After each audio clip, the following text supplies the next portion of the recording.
de RCN. Las voces de los protagonistas en la FM de RCN. 8:22 de la mañana. Saludamos a esta hora al exministro de Salud, Alejandro Gaviria. 18 exministros y exviceministros de Salud dirigieron una carta al presidente del Congreso, Efraín Cepeda, asegurando que la reforma a la salud no tiene diferencias frente a la pasada, la que se está tramitando ahora, y que podría poner en riesgo las condiciones laborales de cientos de miles de trabajadores del sector salud, advirtiendo además lo que se ha dicho desde el comienzo, resaltando, recordando, señalando que hay una desfinanciación estructural, lo que va a terminar afectando la atención de los pacientes. Doctor Alejandro Gaviria, gracias por estar con nosotros. Gracias por la invitación, Juan. Buenos días a usted y a todos los oyentes, por supuesto. Buenos días, doctor Gaviria. Esta reforma es básicamente la que ya se había hundido, solo que ahora van a aplicar el proyecto Benedetti para tratar de sacarla adelante. Yo creo que sí, Juan. En esencia es la misma reforma, no ha cambiado en los elementos fundamentales. Mantiene, por ejemplo, un tema que siempre nos ha preocupado, no tiene aval fiscal. No ha incorporado ni incluido las sugerencias, recomendaciones, preocupaciones de la sociedad civil, de las organizaciones médicas, de las asociaciones de pacientes. Es la misma reforma que se hundió en el Senado hace un año ya. Por lo tanto, Juan, yo creo que hay un hecho cierto, casi lógico, y es el siguiente. No tiene sentido que un senador que votó no hace un año vote ahora sí por la misma reforma. Eso solo pasaría si, como usted bien dice, la operación Benedetti tiene éxito. Doctor Gaviria, ¿qué debería haber cambiado?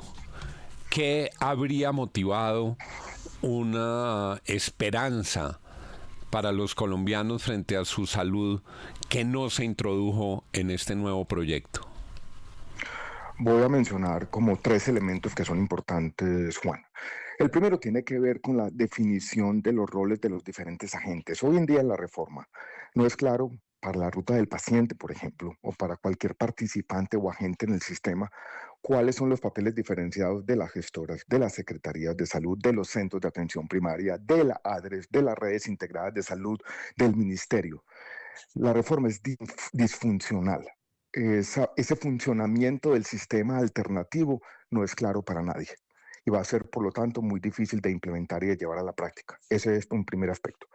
Un segundo aspecto es que esta reforma desmonta lo que se conoce como el modelo de aseguramiento.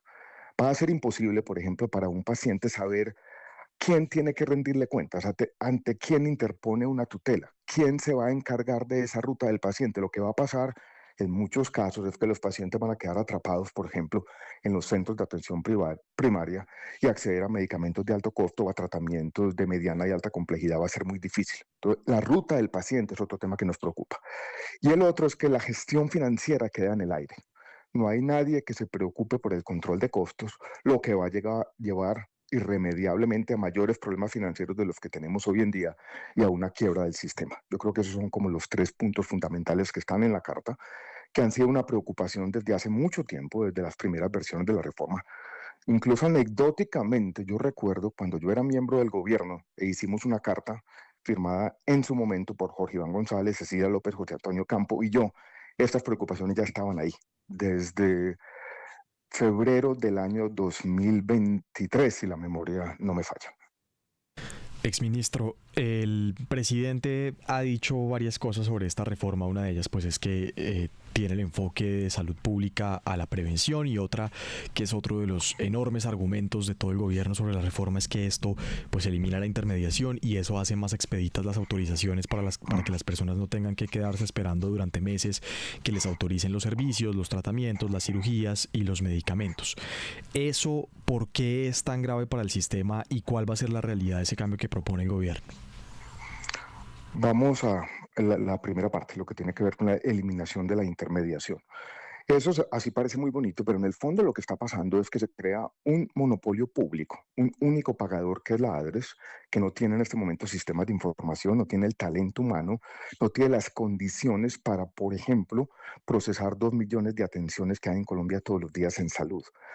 Y los sistemas basados en pagadores únicos ya se han intentado en Colombia. Se intentó con la llamada libre adscripción del Seguro Social en el año 96, eso llevó a la quiebra irremediable del seguro un año después.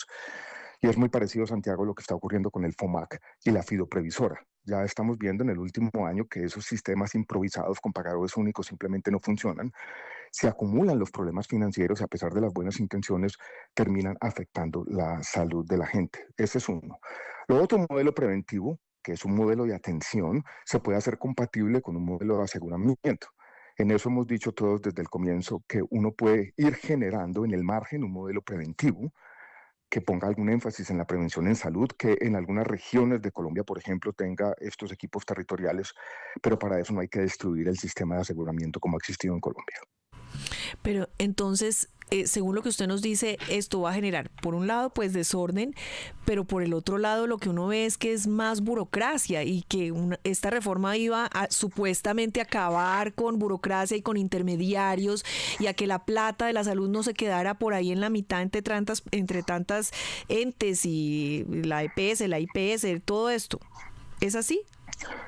Yo creo, Darcy, y así lo dice la Carta, esta reforma puede llevar primero a mayores problemas de atención, que es la principal preocupación. O sea, el goce efectivo del derecho a la salud, que es un derecho fundamental. Doctor Gaviria.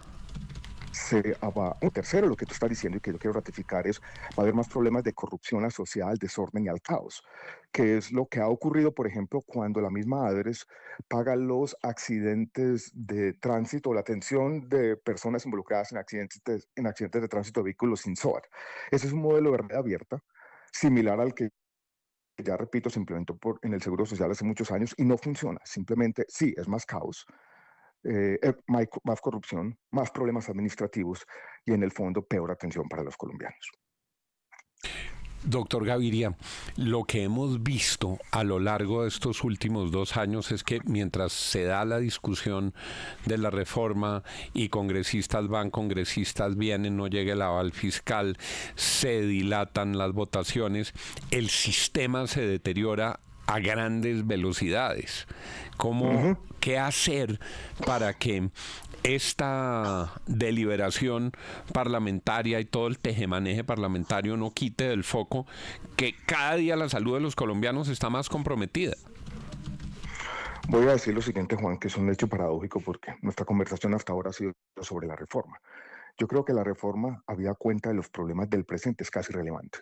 Digamos que se apruebe la reforma por alguna razón, funciona el efecto benéfico, como decíamos hace un rato. En el mes de mayo, junio, la implementación va a tomar 2 años, ya estaremos en el 27, quién sabe qué va a pasar con un nuevo gobierno, probablemente tenga que hacer cambios o quiera hacer cambios. De aquí a allá vamos a tener una situación muy difícil deteriorándose. Los órdenes de magnitud son más o menos los siguientes. El déficit estructural que ha tenido el sistema de salud, no de ahora, sino de siempre, era en el año 2020, 2019, antes de la pandemia, de 2 billones, en algunos casos 3 billones. Hoy ha subido a 10 billones y eso se va acumulando cada año. Hay un informe reciente publicado el día de ayer de ANIF que muestra la magnitud de estas cifras. Si no se hace nada al respecto, en estos 2 años el sistema se quebrará irremediablemente. Por lo tanto, lo que hemos dicho muchos es la atención hay que ponerla en el presente. Hay unos autos de la Corte Constitucional, unos mandatos muy claros sobre volver a calcular la UPC, primero en el año 2024, después del año 2021, corregir los problemas coyunturales de financiamiento, ponerse al día en el pago de lo que se llaman los presupuestos máximos, y eso se está haciendo a un lado. Lo que está haciendo el Ministerio de Salud es mamarle gallo a la Corte Constitucional. Ahí es donde yo creo que está el meollo del asunto y el problema más urgente. La reforma es un asunto del futuro y no sabemos si llegaremos a ese futuro. No sabemos si habrá futuro y esto en el entretanto ha llevado a que el número de afiliados que se están atendiendo a través de la nueva EPS sea escalofriante, a que los recursos del sistema sigan sin fluir, a que la desfinanciación estructural se mantenga, y digamos que la prueba piloto en terreno que ha sido lo del FOMAC ha resultado muy mal, doctor Gaviria. Sí, la prueba piloto ya vemos lo que resultó. Fue un intento de convertir la fiduprevisora en una EPS de un día para otro. Yo participé como ministro de Salud por allá en el año 2016 en la creación de la ADRE. Siempre se concibió como una tesorería centralizada, pero nunca como un pagador único que fuera el ordenador de gasto de todos los recursos del sistema. Esa arquitectura institucional que se pretende ahora llevaría a los mismos problemas a una escala mucho mayor de lo que está ocurriendo ahora con el FOMAC. Y hay también ejemplos históricos. Mencioné hace un rato lo del Seguro Social, donde pasó lo mismo.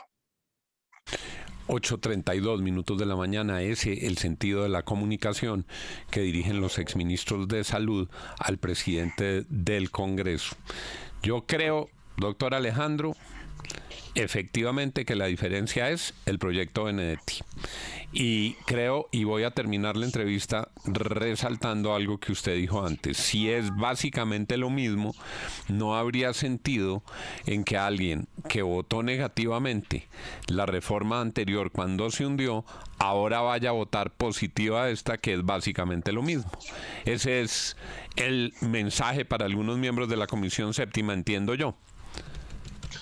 Mera lógica, Juan. Yo creo que eso es tal cual.